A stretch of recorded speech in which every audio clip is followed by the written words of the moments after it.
Welcome to Hail Varsity Radio, the voice of Husker Nation. Insight, opinion, expertise, with the biggest and best names talking Nebraska across the state. Join the show on Twitter at Hail Varsity and at Schmidt_radio. Call in at 402-466-ESPN or 1-800-825-5865. Here's Chris Schmidt. Welcome to it. Great to be with you. It's Tuesday. It's Hail Varsity, presented by the Nebraska Lottery. Coach Schmidt and Elijah Herbel. We are good to go as 10 days away from Ireland. When will the Blackshirts be divvied out? What's the depth chart look like? And a good post-practice with Coach Chinander, Coach Dawson, handful of players. What do they see and say on the defensive side? We'll get to that. Mitch Sherman will join us in about 20 minutes from The Athletic. Sherm's takeaways with Nebraska as things get ready for kickoff over in Dublin in hour two. Some thoughts from Rick Kaczenski, longtime coach at Nebraska and Iowa. Get his perspective on a lot of things, that mentality, philosophy. What's the personality going to be like with the Nebraska offensive line? And Kaz will be able to speak to that because of Coach Raiola and the graduate assistant, Cooling. Both those guys are Notre Dame GAs who worked for a guy that Coach Kaz knows well from Notre Dame.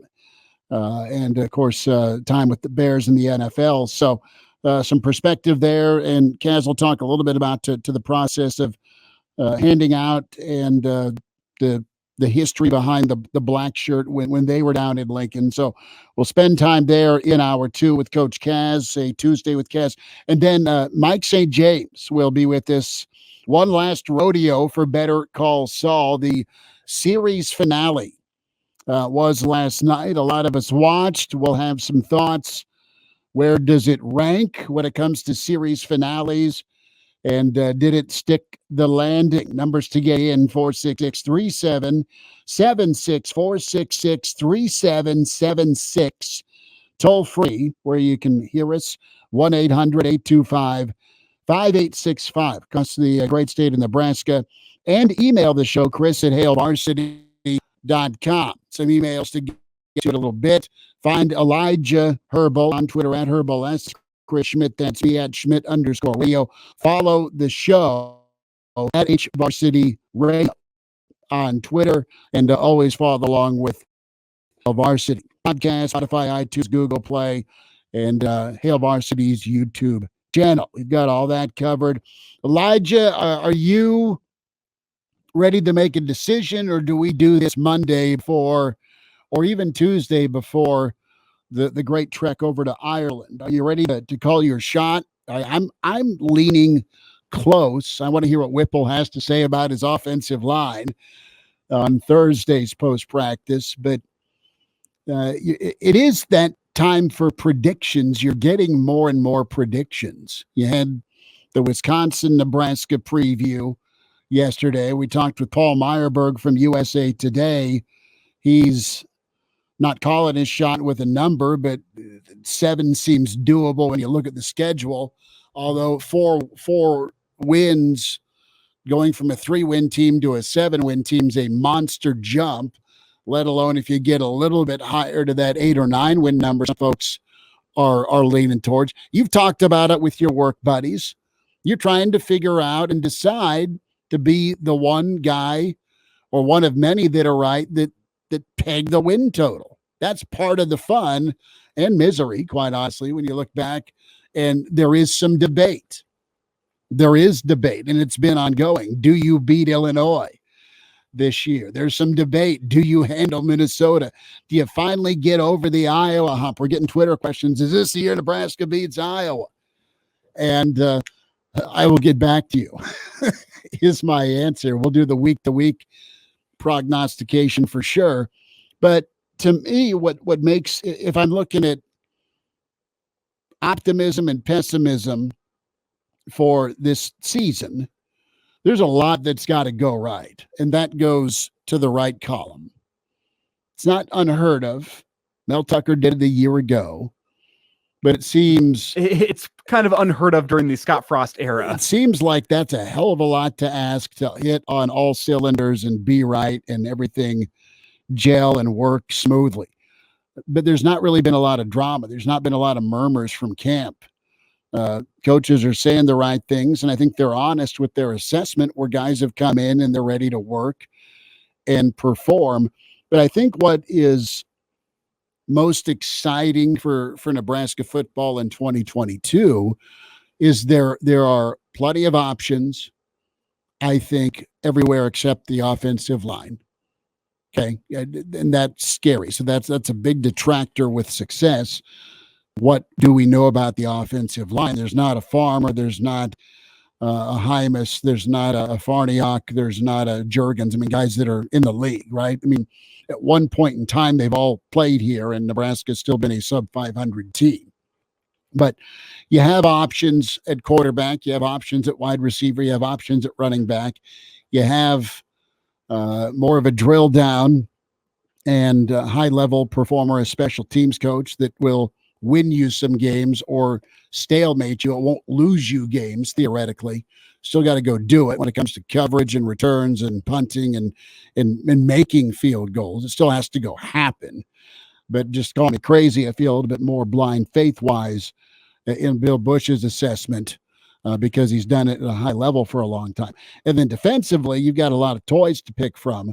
Can they go play ball? Can they stop the run? Can they get after the quarterback? Can they cause turnovers? But the way that Nebraska's defensive side has talked, it's all right to feel okay. What we don't know is how are some of these first-time starters that have been biding their time in the program going to perform when it's their turn to be the guy. That's always hard to predict. And you have some situations when Garrett Nelson and Caleb Tanner and Ty Robinson that, okay, this is another year for them to be more than just contributors. They've been starters before. They're going into a known arena because they've done it before and they know what to expect and they know how to get better and adjust and adapt. Same with your inside linebackers with Henrich and Reimer. But those guys are good. Really good. What's behind them is what we don't know. But what I feel good about is you've had another year in the program. You've had a full year of development for a lot of guys on the outside, on the interior, with additions from the portal. You've had a number of guys that have been in the program that haven't been forced and thrown in, a la like some of the guys on the offensive line that are super young in their career. You've got guys around the program, again, aside from the offensive line, that have been through the practices, through the development phase. So they may be a little bit more ready. They might be a little bit more ready because they've had time to get ready. And that's been a big thing. I don't know that that's always been the case. To me, if things do go poorly for Nebraska and they fall short of expectations, they fall short of that 7.5 win total, it's because the defense doesn't live up to the expectations that we as Nebraska media and Nebraska fans have in mind. Because I think the expectations for the offense is that there's going to be some growing pains early. That's why you want this running game to be successful, because that's something that can take away those growing pains early in the season. Solves a lot of problems if you can have a consistent running game through your first 3 weeks to get some of those wrinkles ironed out. But I don't think that's what's important in terms of Nebraska living up to expectations, because that's expected. It's the defense that it comes down to for me. If there isn't enough depth with Big Ten experience up front, in that defensive line, they start getting worn down throughout a game. What happens to the linebackers? They're going to have to start getting sucked up closer to the line of scrimmage. And then with a young, inexperienced secondary behind them, our team's just going to be able to dink and dunk Nebraska down the field all game, because the linebackers got to be worried about the run because the defensive line isn't doing a good job filling gaps. And then, it's going to be tough to replace the likes of Cam Taylor-Britt and Deontay Williams and Markel Dismuke. Like, with those guys, those are big shoes to fill. And we've heard optimism about that secondary room, but if it's those guys on an island against wide receivers because they don't get any help from anywhere else in the defense and the pass rush isn't getting home, then it's warning bells. Teams are going to be able to just drive this Husker defense down the field. And while the offense is going through growing pains, they're not going to be able to compete in a shootout. So to me, that's where things go poorly. And we've spent so much time. This team can go as far as the offensive line, and I still think that to be true. That's assuming what we know about this defense, what we know about the coaching staff, shooting us straight and saying, we still feel good about this defense. If that is the case, then it does fall down to the offensive line. But if Nebraska were to fall far short of expectations, it's because that defense can't live up to the standard that defense last year set. Eventually, you'll have to have the emergence of complementary football. It's been on a milk carton for a while. I heard that one before. Right? But your defense can't go into midseason doing as much heavy lifting as they did a year ago. And while they can be better and they can be deeper, you're going to need the offense to come along. But you presumably will have a can't lose it or won't lose it phase of the game in special teams. So call me optimistic, Chris, on this Tuesday based on post-practice and how things have been coming along. Let's hear from Coach Chinander specifically on how that depth chart is shaking out. Oh, 1 second. I had the wrong folder open. Excuse me. I got it now. Some guys are solidified, and there's still positions. Take the nickels, for example.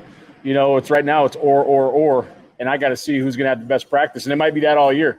I feel like we got 3 competent guys right now, and it might be whoever practices the best that week gets to go out there first snap. Now, I assume that all those guys are going to play. They're all playing on special teams, just like it is at some other positions. But we got the luxury right now having some guys, excuse me, that can all go out there and be a starter. I think it's a great thing to have, great problem to have, because we have to have good practice now or you don't get to walk out there first. Kind of goes to what we were talking about here, where there is real competition. It's not, well, we wish you were better, but you're the best we got, so we're going to play you. That's going to give us the best chance to win. That coaching thought bubble. Now it's a little bit more cutthroat to get time and keep time. More from Coach Chinander here on O'Shawn, his impact.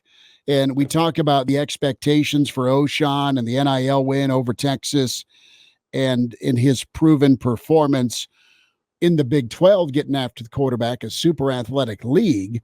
You don't know how he's going to hold up or heal up against Big 10 offensive lines. But, he's a specimen, and he's been the right guy in the right room.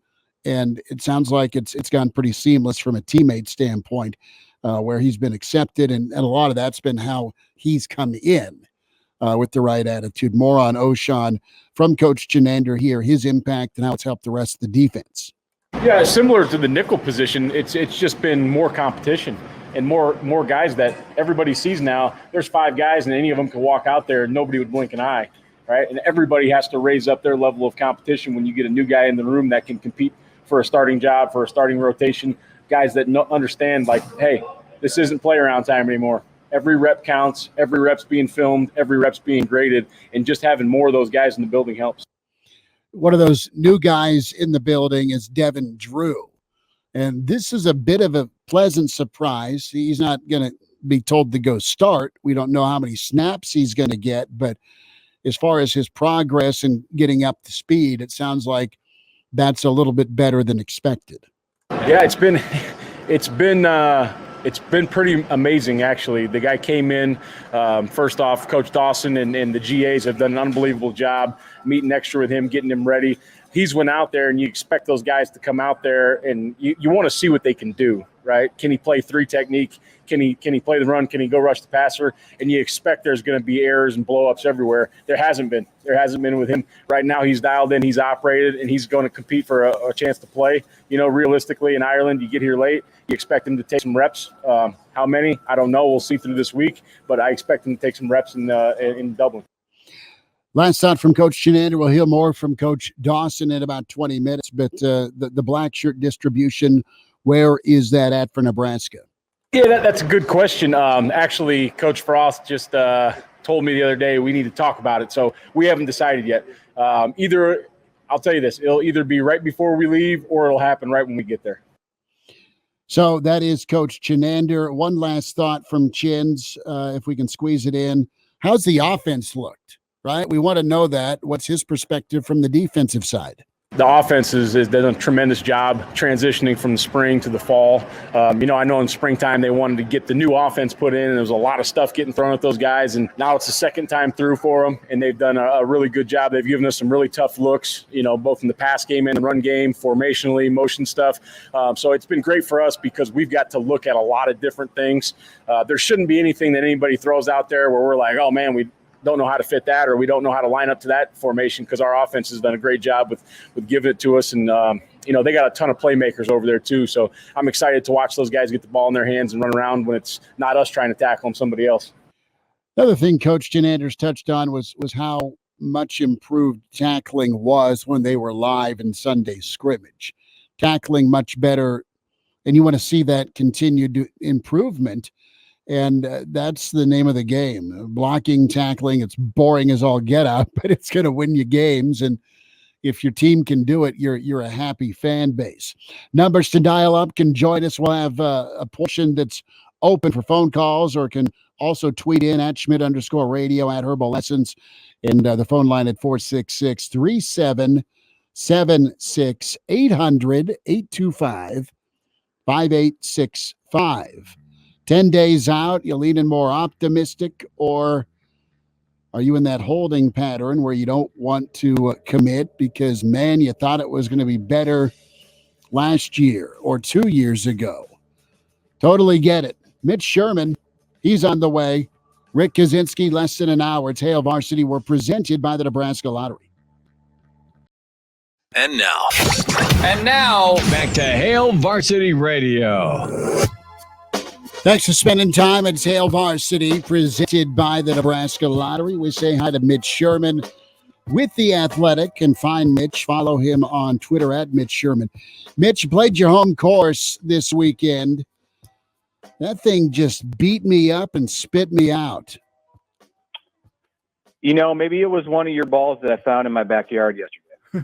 Well, I was going to, I'm serious. Was it red? No. Okay.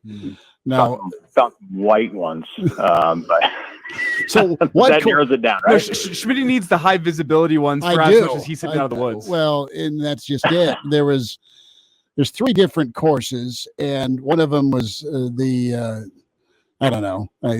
Mako. They're different shark names, right? The great white.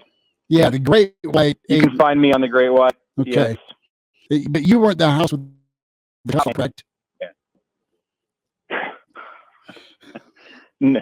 No, I know. No. Mitch is like kabooted all. But yeah, again, that might have been my cousin, because he had a few houses. But yeah, I was gonna say hello, but you're working down at post frost practice, so good for you. I was losing the golf ball. No, Mitch, living right next to the golf course like that, do you ever have anyone hop the fence and try to play out of your backyard, play it as it lies? Well, there's no fence there. You can play out of my backyard just by walking across the rough. It does not happen real often, but fortunately, we've got a little bit of a barrier. So if you are playing out of my backyard, you are out of bounds, and your shot has gone very wayward. Mm-hmm.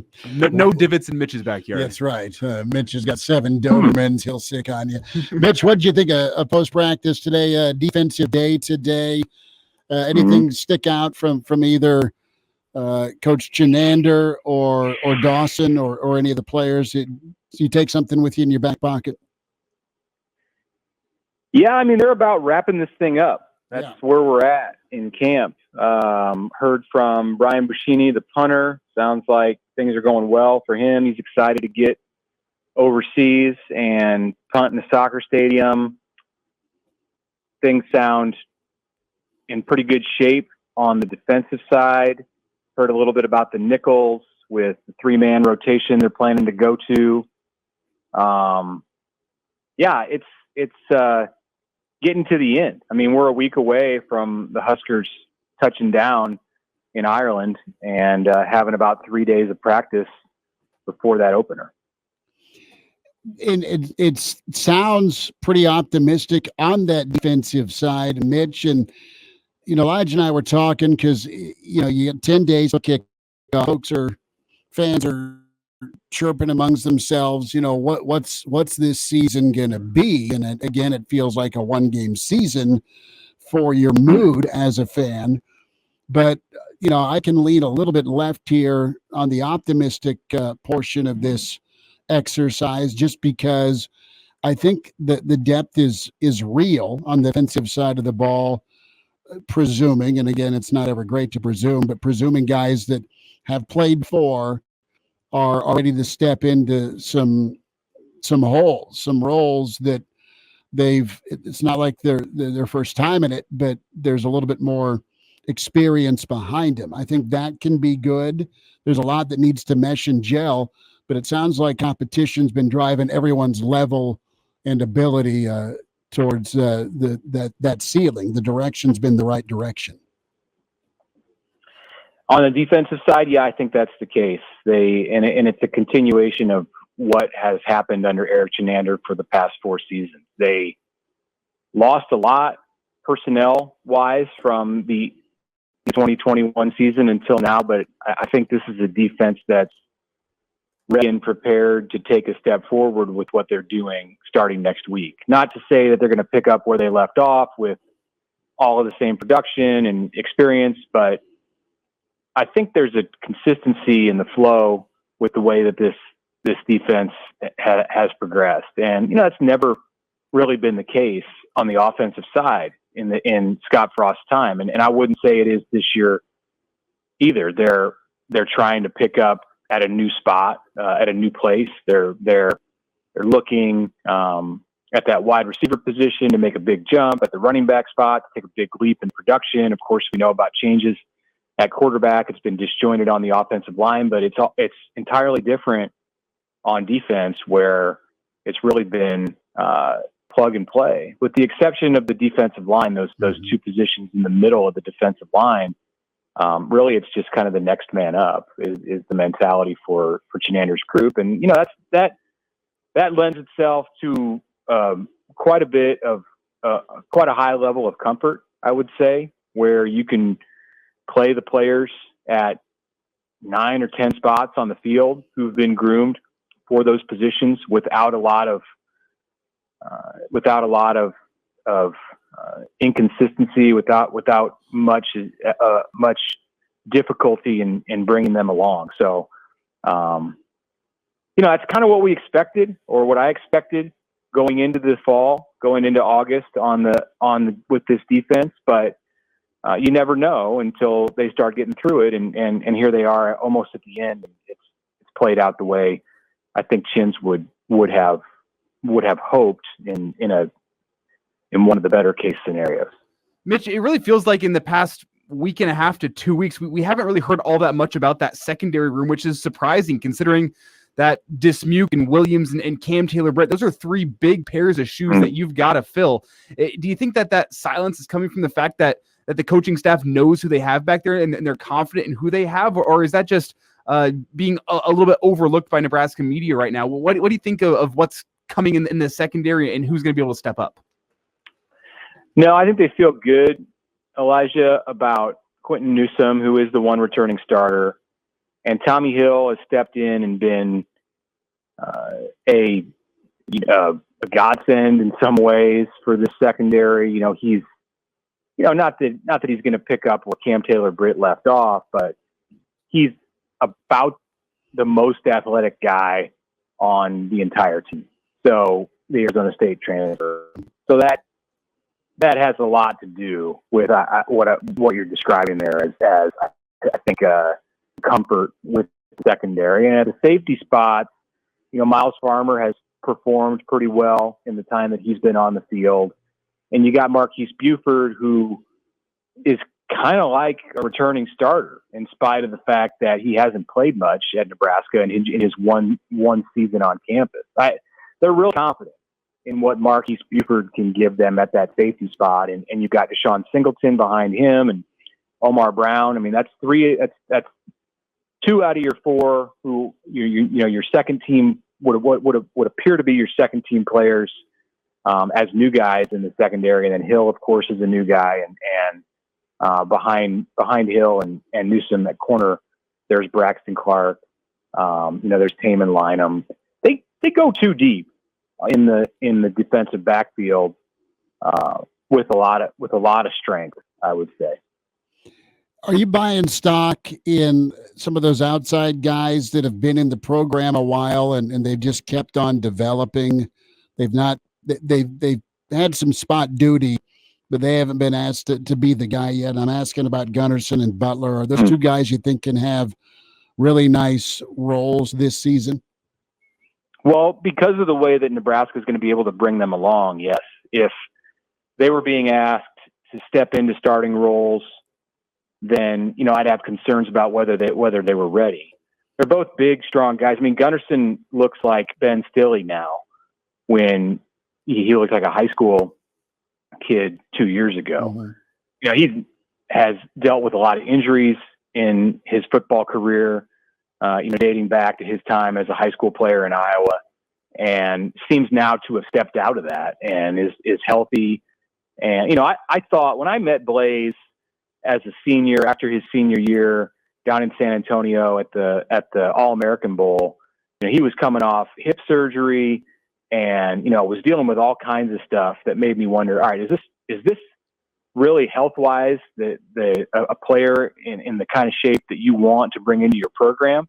And it wasn't anything about his physical skills or his talent. I mean, he was right there with Turner Corcoran in that game, and Keyshawn Green, who played in that game, the former Nebraska linebacker signee out of Florida. They were at the top of that class.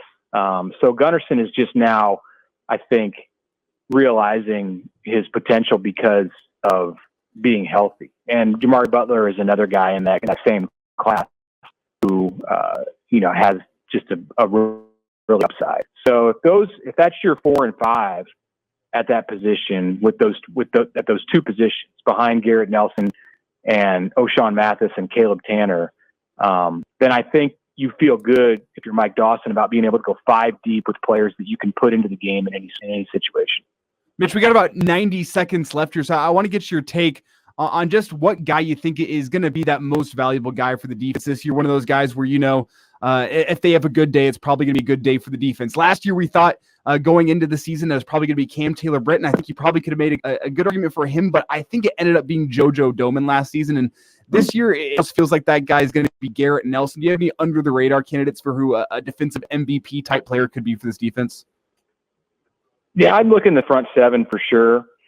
I think if Ty Robinson steps up and has a breakout kind of year, and he's going well, then you have a pretty good sense that your defense in general is going well.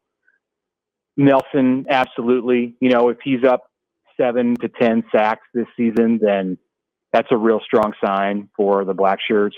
And, they're not under the radar by any means, but we have not mentioned Luke Reimer and Nick Henrich, and they're your top 2 tacklers from a year ago. So I think, including having JoJo on the roster, those are the 2 guys who made the most stops. So they're going to be good.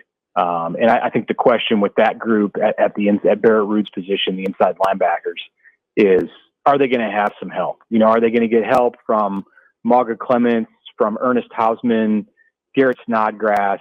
Can they go 5 deep at the 2 inside backer spots in the same way that they can at the 2 defensive end or edge rusher positions? And if that's the case and you can go 10 across those 4 spots, then, that's as good of a linebacker group as you're going to find in the Big Ten West. Mitch Sherman with us from The Athletic, at Mitch Sherman on Twitter is where you find him. Mitch, we'll see you on Thursday, maybe on Friday for sure, but thanks for giving us a few minutes today, bud. All right. Thanks a lot, guys. Take care. There he is, Mitch Sherman with us on Twitter at Mitch Sherman at The Athletic. Coach Dawson, what's he say about some of that outside edge rushing possibility for Nebraska, and also his D-line, the interior? You know what Northwestern may do, and that's line up and try and smash mouth you 10 days from now. Hail Varsity continues on a Tuesday. Chime in 402-466-ESPN or email the show, Chris@HailVarsity.com. Just try me. Back to Hail Varsity Radio. Thanks for hanging out. Hail Varsity continues, presented by the Nebraska Lottery. Podcasts, we'll have that up here. Spotify, iTunes, Google Play, Hail Varsity Radio is what you key in on those three platforms. And YouTube channel, we'll have the video portion of the show. That'll be up. Mitch Sherman, big thanks to him. And we'll spend time with Rick Kaczenski, an extended sit-down on getting into that black shirt process, not only selection, but distribution. Kaz a part of that for a few years with Coach Pelini. And it's always special because that's one of the questions. Hey, when are you handing out black shirts? You heard from Coach Chinander to start the show that was a discussion point with Coach Frost and Coach Chinander. I know Coach McBride gave Chins, when he got to town, a special black shirt belt buckle. And that's part of the responsibility. So Coach Dawson, also part of the media scrum today, as he opened up with the scrimmage. How was the second scrimmage on Sunday? And here is Dawson on that side of the ball defensively. What did his guys do to show their progress from the first scrimmage to scrimmage number 2? You know, there's always some technique and fundamental stuff that you got to clean up, especially with that many plays. But the effort was good. I thought their mindset was good, treated it like coming into a game, which is kind of what you want in those preseason scrimmages. So it's not like you're walking out trying to, all of a sudden be in, hey, I'm in game mentality. Well, I haven't had practiced it. So that was a big point for those guys. I thought they did a pretty good job of handling that. Elijah, do you feel like this team's mature? Maybe mature more so than in past seasons from a focus standpoint?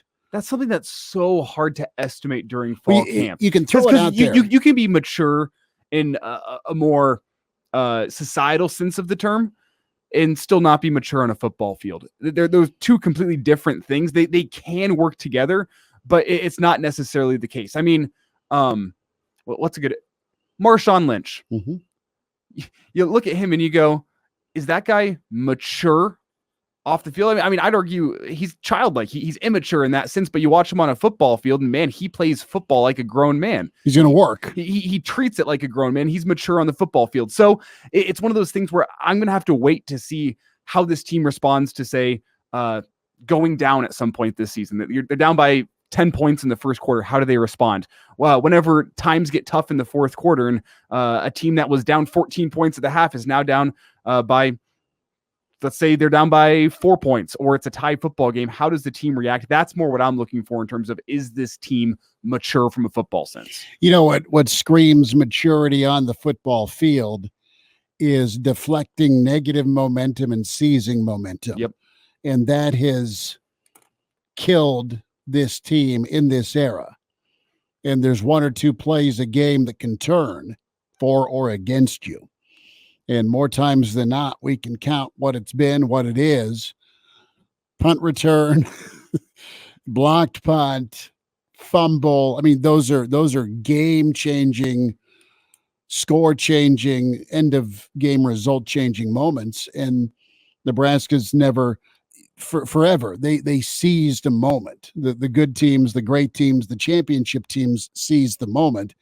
This team's had it in front of them, and they've had the moment delivered against them. When you look at all the 2-point conversions that were wacky and crazy a year ago, new team, different mindset. Dawson dove into Northwestern, and Pat Fitzgerald's going to be physical and try and run the football. I don't think there's any secret. They have some really good running backs, and their O-line is very good, and they're going to want to run the football. I think that's probably just about any team's going to want to, especially early in the season, be able to establish the run and run the ball. And same thing on defense. You got to be able to stop the run. That hasn't changed. A lot of stuff's changed over the last however many years with different rules and the way the game's played. But one thing that's stayed consistent is you got to be able to run the ball. You got to be able to stop the run if you want to be a successful team. So for us on defense, we've got to be ready to go and play against the run game. So that's on the field. Let's get into acclimation with Ireland. The team got a bit of a break today after practice, and they were doing a swim retreat, which is cool. That's some team building, some fun stuff, but different ball game, business trip over in Ireland. I haven't talked to any guys about it. Like I said, I think that with our guys, we're going to kind of get on the plane. We're going to get over there. It's going to be, get acclimated for, about, maybe 24 hours or something like that. And then we're back into our normal, well, we call it battle rhythm. We kind of count it backwards from when the game starts. We're going to be on our normal preparation, our normal schedule over there, and get ready to go that way. So it's going to be, it's probably be a little bit different for us that way, but we'll, it's maybe a couple extra nights in the hotel, but we're all together. We're all going to have very similar schedule to what we've had, and I don't think that'll be too much of a change for the guys. Vic emails in, Chris at HailVarsity.com. His take on maturity is being able to deal with that bad play. Do you let it deflate you? You mentioned off the field and on the field maturity. A guy who came in with a ton of hype that's tried to fit in as one of the guys is O'Shawn. More from Dawson on O'Shawn Mathis and how he's fit in with the rest of his teammates. Yeah, I think when you bring a guy like O'Shawn in the room, number one, he's a great guy. He's got a great personality. He handled being the new guy in the room really well.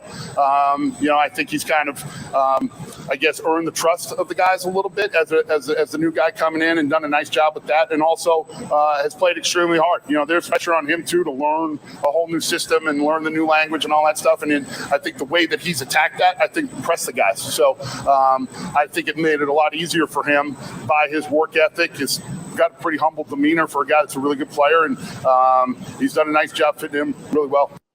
So more on O'Shawn's adjustment to Nebraska.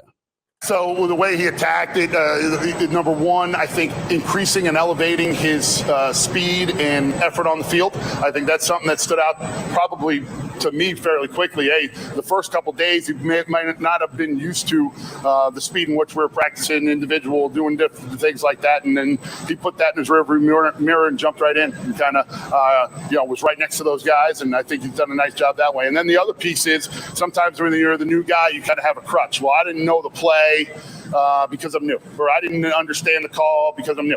He hasn't used that at all. He's gone the other way. Hey, I'm the new guy that's going to not let you down. So I think that was probably went a long way in gaining the respect and the trust of the guys in the room. So you've got trust, respect, maturity, and then if that dude's going to go all out, I've got to up my game. Coach Frost and I were talking about it maybe like the end of the first week, and that impact was visible right away. The guys, it was awesome that the guys that were here, wanted to make sure that they're still the guys that are here, and they want to be the guys that play, and they want to earn their spot on the field and stuff like that. And it has been a little bit of effect. I think it's been great for Garrett and Caleb as guys that have been in that position for the last couple of years. All of a sudden, there's a little bit more competition. We say it all the time. The better the guys are as the 2s and the 3s and the 4s, that raises the level of competition for everybody, all the way up to the starters. Can this team be a tight team? Can it have chemistry? And that is massive. It's an intangible that will deliver wins. And it's something that's been missing. And it's an even bigger ask with all the new faces and puzzle pieces. We'll wind down hour one. Another thought on Ty Robinson, where he's going and his development. Hail Varsity continues, presented by the Nebraska Lottery. And now, back to Hail Varsity Radio.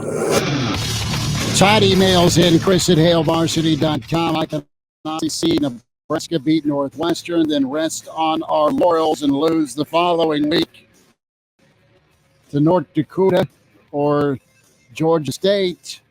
The non-cons not named Oklahoma. Any thoughts? You beat Northwestern. I think you feel pretty good. I think you might be a bit sluggish because you don't have a bye week. Todd, to paraphrase, not a fan of Scott Frost. In his second email. My take, I do not believe that the teams Nebraska has scheduled in their non-conference, the lower level teams, like I should say. It's not Northern Illinois. They're not any better than the teams Nebraska played last season in that non-conference. Yeah. It just comes down to that grip, that pressure dealing with. You have a tweet that came in as well. Love the handle, Ryan. Remember Denny's? Absolutely. Before my time, but heard a lot of good things. When it comes to maturity, that comes with time. I don't think we're going to see that maturity till Oklahoma. Wait, and he says, wait to get the Blackshirts out till Oklahoma. Who's with us? Getting caught up with Paul. Paul, thanks for calling. Go ahead. No way we lose the second game if we win the first. Hey, exactly my thoughts. I think you carry that momentum over from what you finally did based on the pressure cooker that this game one is. This team knows that they are coming off of how many losing seasons in a row. They will not look past anyone. And I think we got too much mature seniors and junior leadership and the staff. I mean, they're just going to be laser focused every game. I don't disagree with you. I mean, let's just start with week one. The enormity of starting off conference play, 1-0, and besides that, the trip that this entailed, all the logistics. But I don't think it's unreasonable to say that Nebraska, if they play up to the level that we should expect from them, that 3-0 should be off the table. It shouldn't be a hope for 3-0. It should be an expectation just based on the talent Nebraska has in this team. Absolutely. They've had talent for a lot of years, and they've not delivered on it. So that's the sticking point is, are they going to get it together to do what they're supposed to do? There's a lot of teams you look on, Paul, there's a lot of teams you look at and say, well, Nebraska should beat them. Vegas says Nebraska should beat them, and hasn't happened. Absolutely. And quite frankly, you have to take every game as they come, and you have to prepare for God help us if there's major injuries left and right, or if there's some other fluke going on. But honestly, I like our chances to be 3-0. I would be beyond shocked if that doesn't happen unless there's some really surprisingly good Northwestern team in the offing. The only problem is last year I said I would have been shocked if Nebraska would have lost like that to Illinois, and they still did. So found a way. They found a way to again, lose. Those momentum-changing plays. Paul, thanks for the phone call. Appreciate you listening. 466-3776. 10 minutes away. Rick Kaczenski will get with us. We'll talk with Kaz about the black shirt ceremony. It's kind of like not putting a negative connotation on this, but the old mafia, right? Getting made. You get that black shirt. It's career changing for you. We also had a tweet in saying we need to ask Kaz if Nebraska finally beats Iowa this year, and something tells me that Kaz would stay the hell away from answering that. But. Let's see how Northwestern goes before we get into the end of the season. Iowa's a ways away. Reminder to buckle up, hands on the wheel, eyes and mind straight ahead. The driver, one job to drive. A message from the Nebraska Department of Highway Safety Office. Give the radio Twitter a follow at Varsity Radio. Hour 2 next with Coach Rick Kaczenski. Welcome to Hey Varsity Radio, the voice of Husker Nation. Insight, opinion, expertise, with the biggest and best names talking Nebraska across the state. Join the show on Twitter at Hail Varsity and at Schmitz_radio. Call in at 402-466-ESPN or 1-800-825-5865. Here's Chris Schmidt. Back into it. It's Hail Varsity Radio, Hour 2. We kick it off with a Tuesday with Kaz. Rick Kaczenski with his Iowa and Nebraska assistant. Kaz, you ready for some football? Did you wear eye black? Let me ask you that. No. Not even before you moved from tight end or quarterback to O-line? You didn't even wear quarterback eye black? No, not a whole. No, wasn't. You weren't a face painter? No. I don't think we were allowed for any of the programs I played at. Going all the way back to fourth grade. Yeah, no eye black. Had the old you wouldn't remember the old J pads. I'm sure there's some listeners that remember them. The old arm pads. Oh yeah, you okay? Yeah, the old J pads. I think Johnson made them, but they didn't help. But they kind of look cool. But like there was like one set for the team. Other than that, man, tape my wrist just because I thought it looked cool. For some reason, I thought it made your arms look bigger. I don't know, but yeah, other than wrist tape, and then in the 90s they got a little bit crazy with the blood. So there's a couple games I had to wear a glove, which I wasn't a glove guy. I hated gloves, but I had to wear a glove because my stitches kept coming out during the game, and they had to pull you out. But so yeah, nothing fancy, brother. No long sleeves under the jersey, and wrist tape. And that was kind of for everybody across the board, man. What about the neck roll? God, no, absolutely not. No. All right. I had no. You can't move your head in those things, man. Wasn't that the point? See, Elijah, athletes, you got to move your head. Back then, I had to catch footballs and stuff, so I wasn't just a lineman where I had to look straight ahead. So my head had to move. Yeah, those were no neck rolls. I can see why it's helpful for linemen though. It's like those blinders on horses. Just keep your attention right ahead. You just worry about this guy right in front of you, nothing else. Yeah, that's pretty much it. And don't let anybody fool you. Nobody actually wore those in the 80s and 90s because for their neck. They thought it looked cool. Everybody had bigger pads. Now, everybody went from getting bigger shoulder pads to now they look like your pads. So yeah, it's small and light, but some of the old equipment. Good Lord, it's oh man. The old pads for your hip. Kaz, you were the Mark Bavaro of Erie, correct? Oh yeah, man, Bavaro. He was the Bavaro. Christian Finn. Oh man, yeah. Just go down the tight end list. Yeah. Oh man. Yeah. There's some great tight ends during that period. Kyle Brady. That was my dude. Yeah, that dude was a stud. There was a kid from when I was a young kid who played on Penn State's national championship team, Brian Cyberling. Okay. He was a tight end. He was a freak athlete, from my hometown. So grew up watching him. But yeah, oh yeah, man. That was there was dudes. Obviously, Ozzie Newsome. Mm-hmm.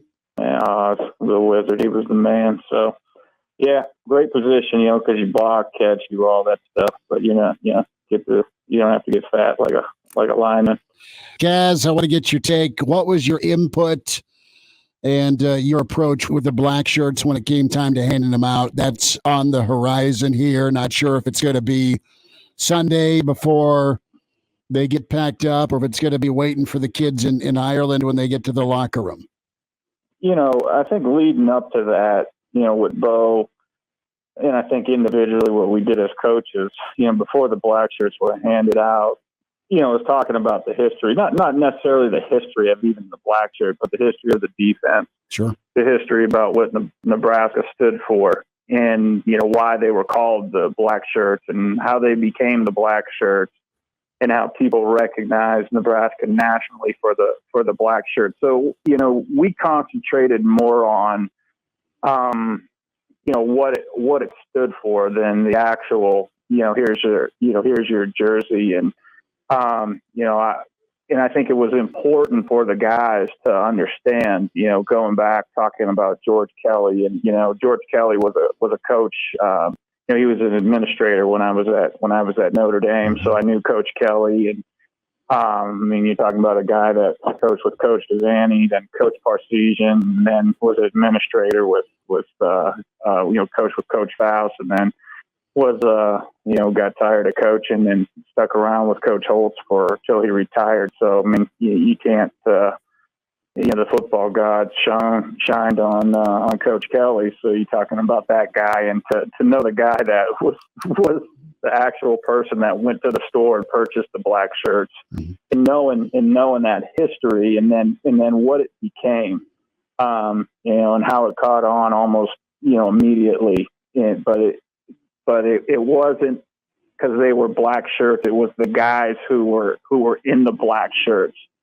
The Rich Glovers, those types. I think it's real important, and it was important for us to talk about the guys and the coaches, Coach Kiffin and Coach McBride, and the responsibility and the privilege of coming to that. So you had to make it a big deal because it was part of the tradition of Nebraska, but it also defined the success and the correlation of success, not just, oh, hey, you're a defensive player for Nebraska. It's something that you earned, but then also it's also a responsibility. So when we handed those things out, and we probably didn't hand them out quite as much as people wanted, but we just didn't, hey, put it in your locker. We talked to them about it. We would go through fall camp, and we would go through spring, and we would talk about the guys that were here before, and we would name them, and we would talk about them. And then, I was able to talk to these guys about, hey, man, when I was playing at Notre Dame, like, these guys, man, this was present time. Like, these were dudes. I was kind of glad we didn't have to play these guys. Mm-hmm. We will look forward for the challenge, but I'm like, man, these were the Blackshirts. I mean, in South Bend, Indiana, you knew about the Blackshirts, and the Blackshirts were feared back then. And then you're going all the way back to Coach Devaney and then Coach Osborne's teams in the '80s. So I think it's representative of the defense, it represents the responsibility, the spirit, and what it means to be part of that defense. But I think it defines success. So, to much is given, to much is expected. And if you didn't meet those expectations, I'd actually have no problem taking that shirt. And, it's funny, not funny, but, this story I remember I was telling right before we played Southern Cal, I told those players, man, we had the guys who had the black shirts, and they had the practice black shirts. And I told all those guys, I said, I want black shirts. I said, you guys give me your black shirts. I wanted that as a souvenir, and it's fun. I had them, and I'm like, you know what? These guys, this is these are your jerseys. You guys earned them. So I gave them all back. Their practice black shirts, but it was a cool deal. And I told those guys then, I said, you guys, hey, I said, give these shirts to your kids someday. And then I said, explain what goes into that. So. Hell yeah, man! It's a big old deal, man, and a big deal for us. And I know Bo. I just I don't want to just blanket the media, but I know there's just so much talk about and I was only there 3 years, but there was always talk about how Bo didn't put the effort or talk about it, and that's false, man. That's false. That's stuff that we talked about before I even got to Nebraska. But yeah, it's a hell of a tradition, it's a hell of a responsibility, and it defines Nebraska and success. How did the line react with the black shirts before that Holiday Bowl when you said, "Let me see them"? Well, they all gave them to me, and that meant a lot, and I think it meant a lot more to them too. Me giving them back, because when I had them in my hand, it was kind of like, man, I didn't earn it, right? And that's kind of how I felt. And then I think it was kind of like, it was kind of bittersweet. Like, I'm not coaching these guys again, but I'm like, hey guys, before you know it, you're going to have a kid.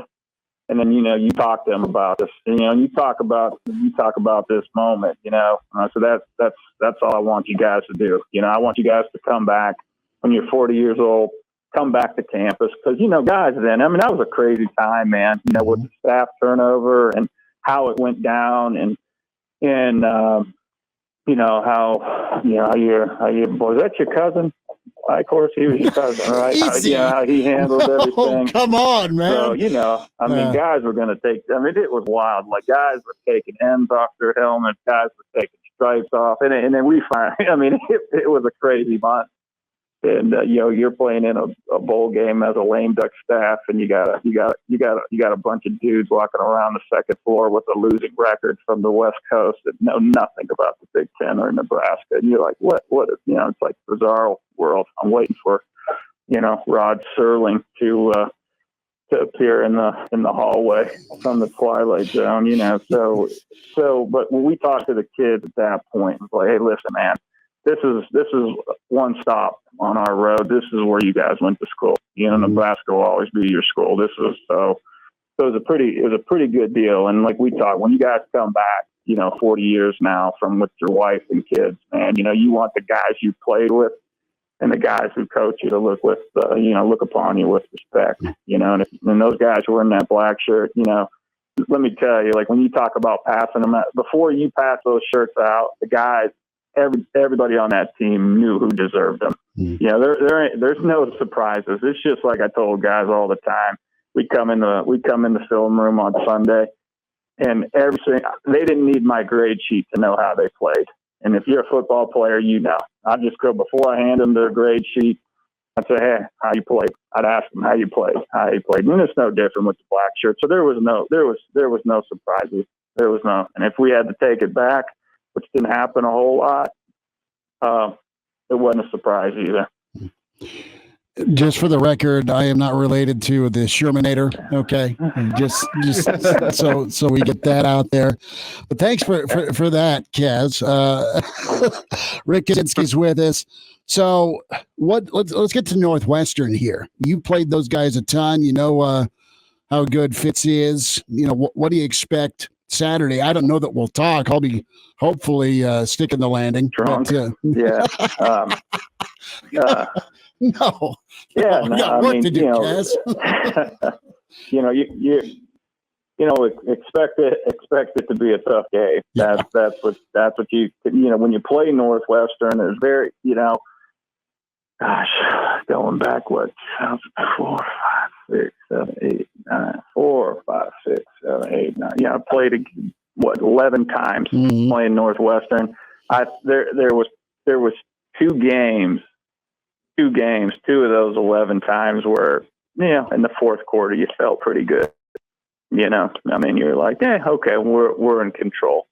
But so when the game's easy against Northwestern, it's a surprise. What they've been hearing all off season is how disappointing, how they're not any good, how they don't have. They don't have a quarterback. They don't have a running back. They lost this. They say that every year, and then he'll go win 9-10 games and compete for the West. So it's going to be an extremely tough game. You're talking about a guy been there a long time. He knows what it takes to win at Northwestern, and I think this is when you see Fitz at his best, when people don't expect anything from them.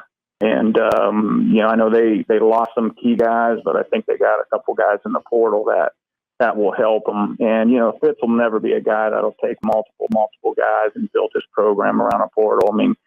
He's going to build it from the ground up. He's going to win with veteran offensive linemen that won 3 games, that won 2 games, that won 2 games in the Big Ten and got their tail kicked in at home. Next thing you know, you're lining up against those dudes, and they're 23 years old, and they're pissed off, and then they're grown men. I've had a chance. I've had a chance to meet Skronsky. That dude's a stud, and he's their leader. But they got a great right tackle too, man. And if you got 2 tackles, especially in that offense, because they do create some number problems for you. They put you in some run-pass conflicts, and they make you loosen up. Fitz just has a way with that offense to make you play soft, to make you think. Because, every offensive play on paper is designed to, be a home run. Obviously, that doesn't happen a whole lot, especially in the Big Ten. But when you're playing Northwestern, if you make a mistake, man, it's going to be a huge play. And they capitalize on that. And I don't know if there's a staff in the Big Ten that's better at adjustments and not halftime adjustments. I'm talking they see something once and they see a weak point, they see a breaking point, they're going to go attack it. So, they're going to make everything hard on both sides of the ball. You have to earn everything. And we're back. Fellas, think we could listen to the radio on Hail Varsity Radio, presented by the Nebraska Lottery. Yes! That's awesome! Rick Kaczenski's with us at Hail Varsity Radio, talking Northwestern, Blackshirts. Kaz, I want to get your thoughts on the Nebraska offensive line. That's really a key this season and a key in the Big Ten. And a couple of guys, of course, Coach Raiola, his first year. Coach Cooling, he's the GA. But both guys spent time under Coach Highstand at Notre Dame, and I know you're familiar with Coach Highstand in the Irish. And tell me a little bit about his philosophy and maybe what we can expect from the Nebraska offensive line with that influence from Highstand and, of course, Raiola and Cooling. Yeah, well, Harry, and I call him Harry, like we and drink beer together. But I know Coach from Joe. He's a Joe Moore guy. Mm-hmm. He's a Pennsylvania guy, and he's also a guy that you don't see many Coach Highstands anymore. I mean, you're talking about a guy that played at Springfield and East Stroudsburg, and then coached at East Stroudsburg, and then Penn, and then became a graduate assistant when he was older. Then went to the MAC, and then Cincinnati. He had a lot of jobs, and then he worked his way up. But he kind of cut his teeth, and I think when Harry became Harry, he was always a great offensive line coach. But when people started to notice Harry was when he was at Illinois with Coach Turner, and Coach Turner is a Joe Moore. I mean, he's an offensive line guy. I mean, he understood that's where it starts. And Harry is a dude that he blocks people. You're not going to see Harry hitting sleds. Right? You're not going to see Harry telling you good job a whole lot. Harry coaches you to block Reggie White, not the dude, not the backup, 3 technique at Idaho State. So he puts a ton of pressure on you in practice. Everything, it's a Joe Moore philosophy. It goes back to, Joe Moore was a dude that there was not a sled. When you had individual, what do you need? You need people to beat up on one another. You have to block people. You have to be able to stabilize your own balance using your own body. When you use sleds, you do all that crap, you're off balance. So I know it's a completely different philosophy on, some guys beat up sleds. Joe Moore, Harry, they beat up on people. So, it's like boxing. I can knock the hell out of a stagnant bag. I can't, you put me in the ring with somebody and I'll probably be knocked out in about 10 seconds. Mm-hmm. So yeah, it's like, I got a pretty good jumper, when I don't have to dribble and nobody's guarding me. Mm. So, same thing. And that's kind of Harry's philosophy. And, I'm sure that's, Coach Raiola's philosophy too. I mean, you block people, they're tough, going to put pressure on you. It's not a nice guy game, right? I mean, it's just not, especially up front, going to push it to your limits. He's going to be hard on you. And, iron sharpens iron. He's going to throw you into the fire, man. And there's going to be high expectations set for you. Extremely high. And then it's his job. He's not going to lower the expectations for anybody. And so I think that's why he's had the success. And do kids like that, especially nowadays? Some don't, man. But you know what? Those are the kids you're not going to win with anyway. You're going to find out in spring ball and in fall, who you're going, who you're going to be breaking the huddle with and who you can count on. So, yeah, man. I mean, I love it. I'd love to be out there watching those guys practice because I bet if you went to a practice, you're not going to see any sleds or any other BS that you don't need. You're going to see people hitting people like you should do in football. So I just don't understand how you hit a sled over and over and over unless you're working on something specific, right? I mean, there's specific things that you can do, sled work for hands and things like that. But that's just, I don't understand how you get better at blocking unless you're blocking people. And it was the same way with the D-line when I coached. So I think what you'll see Nebraska firing off the ball, and they'll be blocking people. And they're going to know what the hell they're doing too, man. They are, they're going to know. And they're going to be, they're going to be, what I like about Harry, what I know about Coach Easton is he always taught his guys what everybody else was doing. what they were responsible for. You know, if you were the center, you better know what the 4 other guys, you better know what the quarterback, you better know what the tight end, you better see the safeties, you better know how the coverage rolls, you better know, you know, how many it takes on hot. So a lot of pressure put on you, before you came out the tunnel. So then that way, you know what? The staff, the quarterback, and the guy next to you knew what you had. Rick Kaczenski's with us here on Hail Varsity Radio. And Rick, you got a unique perspective here, being a pretty high-level offensive lineman yourself, and then you coached some very high-level defensive lines. Are there any hallmarks of a great offensive line, aside from the obvious? I'm not talking looking at the depth chart and seeing that they got 6'7" road graders on the offensive line. Were there any things you like looked for as a defensive line coach in an opposing offensive line? Things that if an offensive line did this well, they were probably a good unit and something you were going to have to be ready for? Anything like that? Yeah, well, I think, you know, athleticism and toughness. You know, Elijah, when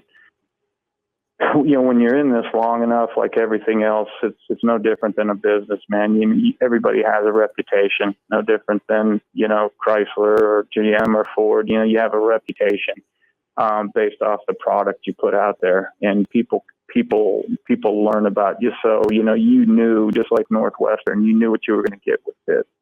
You know, there's other teams that in the Big Ten that, you know, these guys aren't very well. They're very well coached. These guys aren't that athletic. These guys, you knew the hard-nosed teams.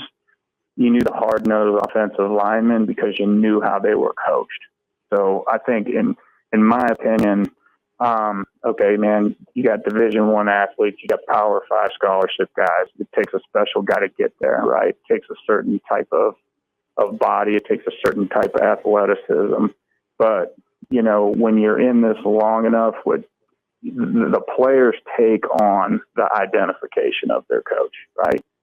And, you know, there were some games, some offensive lines I couldn't wait to play because I knew their coach. I knew how he coached. I knew his philosophy, and I knew how those guys practiced. And then there was other guys I knew where I'm like, all right, this is going to be a dang dogfight, right? It's going to be a fist fight. So I think, you know, when you talk about, hey, you know, what's it?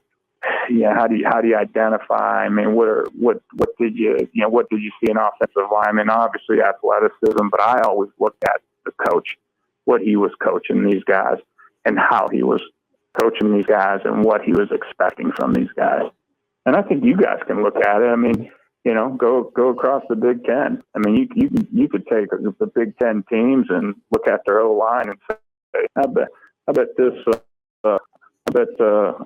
O-line coach tells his players pretty good O-line and they stink, right? And this O-line coach is probably pretty tough on his guys. So, I mean, Dan Rochard, I mean, there were some great, when he was at Michigan State, when I was at Iowa, I mean, there were some great, Bob Bostad, he was at Wisconsin. I mean, there were some dudes, there's a lot of offensive line coaches that were in the Big Ten now that are in the NFL, you know, including Harry. I think Harry left Illinois and went to the Bears. You know, so you know, it's not a nice guy position, you know, up there. I mean, you're teaching guys how to fight. Rick Kaczenski's with us, Hail Varsity Radio, a Tuesday with Kaz.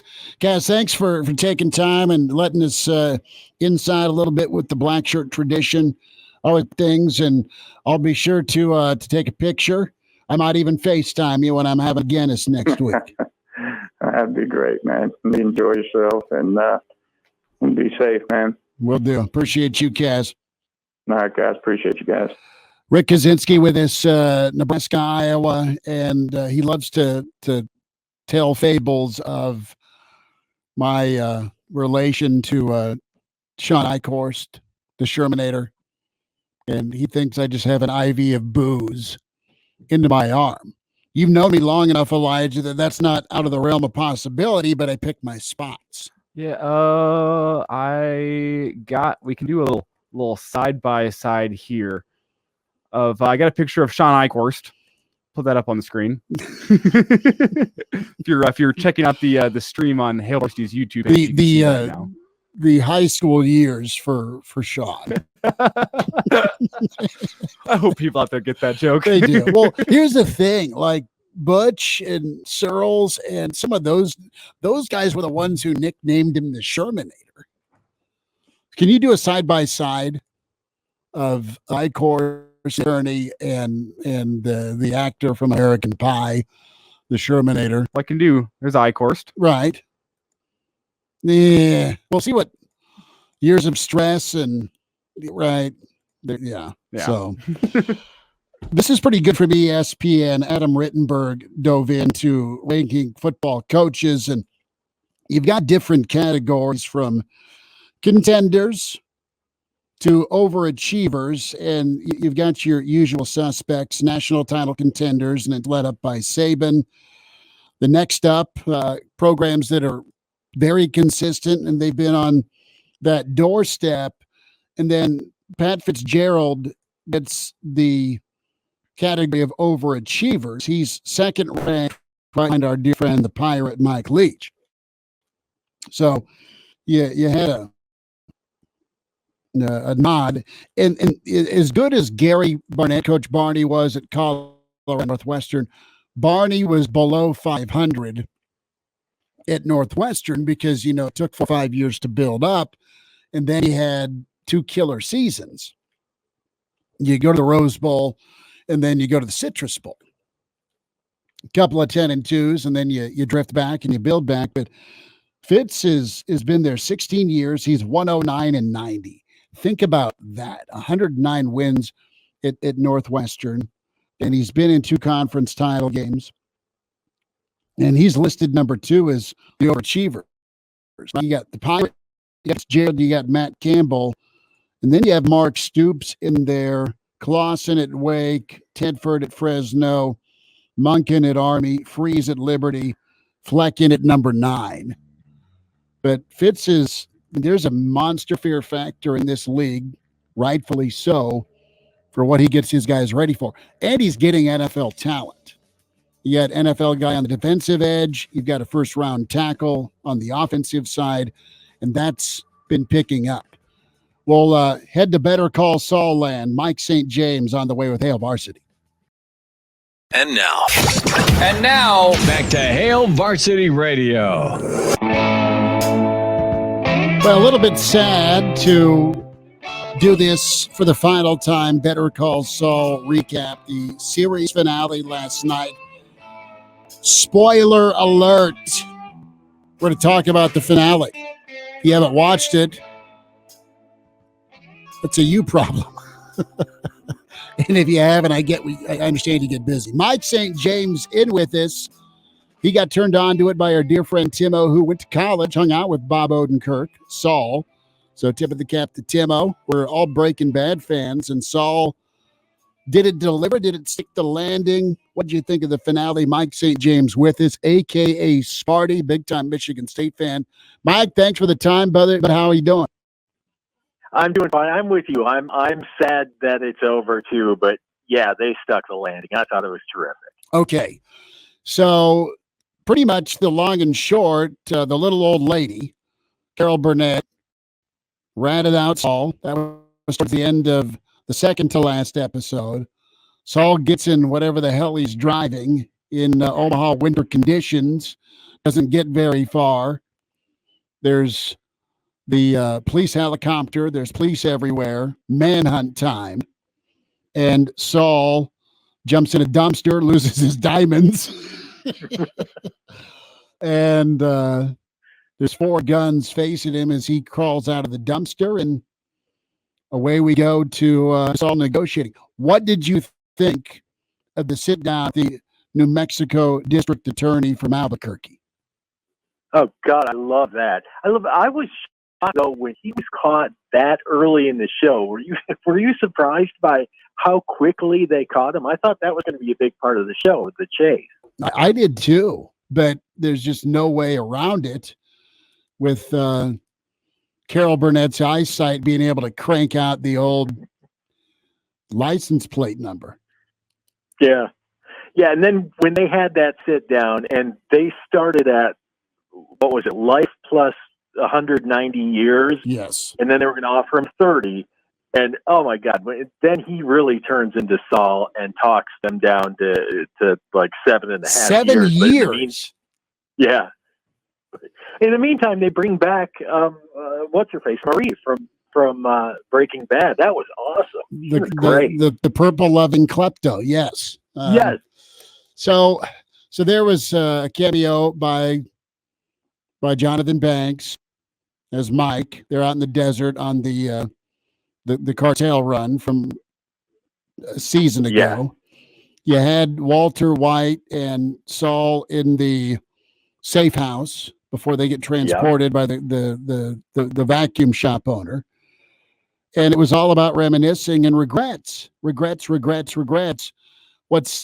crazy about this is, and it's not really that crazy, but you had Saul for the first time in his life step up and do the right thing and lay it out there and take responsibility for all of it. His greed. Yeah.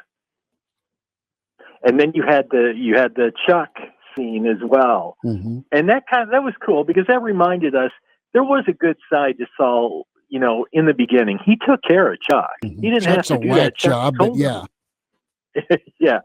But he took care of him. And then, of course, that relationship ended up turning, and he really was responsible for Chuck's death, like he admitted to. And it was cool to see Saul then deciding to become Jimmy again, and really basically because he sees Kim Wexler in the courtroom, and I think that seems to be what really helped him make that decision. So Saul gets, I don't know, not life plus 109 years, but he's in for at least 86 with good behavior. The cool scene at the end is Kim visits him as his lawyer, and for a moment there, it felt like it might go conjugal. Yeah. She's looking out the window of the door to see if anybody's watching. Mm-hmm. Yeah, that was a little too much to hope for, I think, for Saul and us. Well, what's funny too is Saul's in there. He's doing the old bus ride to prison. He had a chance to go to Club Fed that had a golf course where Uncle Bernie was sent, and he ends up going to like a Supermax hellhole. But all the inmates in there are treating him like a king. Yeah. Yeah, and then he gets like a little smile on his face, like, okay, I think I can handle this at that point. Yeah, that was cool. What was it? Better Call Saul. Yeah, that was awesome. They get the chant going on the bus, and the bus drivers tell him to shut up. He's working in the prison bake shop making dough. Yes. So it's and that looked like a scene out of the Cinnabon. I thought, for the life of me, he was going to get shivved or worse, but he may survive and be treated like royalty in jail. I mean, he's truly a criminal lawyer now. And I think Kim's at peace. He's gotten all of that off of his chest, and Jesse's free. Walt's dead. The Salamancas are wiped out. Hank is gone. Marie was there as a victim, and then you have Mike's dead. Mike gone. Gus is gone. So one escapes. Kim's free to do whatever, and Saul's doing life. Yeah, you watch a lot of crime shows, don't you? Like a lot of the great crime dramas we've seen. It's surprising how few end up with a criminal going to prison. They don't. They end up dead or on the lam. Yeah. Well, what I think this might set up, Mike, is a thrilling courtroom movie featuring Saul trying to get out on legal technicalities using all his lawyer skills. Right. He had that down. I mean, he had 7 years with everything they threw on, and he ended up. He was negotiating ice cream at that point. Yeah, but the metaphor for ice cream was Kim. Yeah. And so overall, give me a grade on the finale, Mike St. James. I give it a solid A. Okay. I couldn't improve on it. I think it was great. They didn't go for. I'm sure there was a lot of pressure on them to do something crazy at the end. They didn't do anything crazy. They did something that fit with the characters and really it made you really like Kim and Saul again. And I think as fans of the show, we wanted to like them. Breaking Bad, Sopranos, Ozark, Better Call Saul. I've got 30 seconds, a little less than. Where does this finale rank? It's way above the Sopranos. I hated that finale. Okay. God, I hated that so much. And it's better. I like it better than Ozark. I didn't like it quite as much as Breaking Bad. I love that shooting scene in Breaking Bad in that final episode. That's great.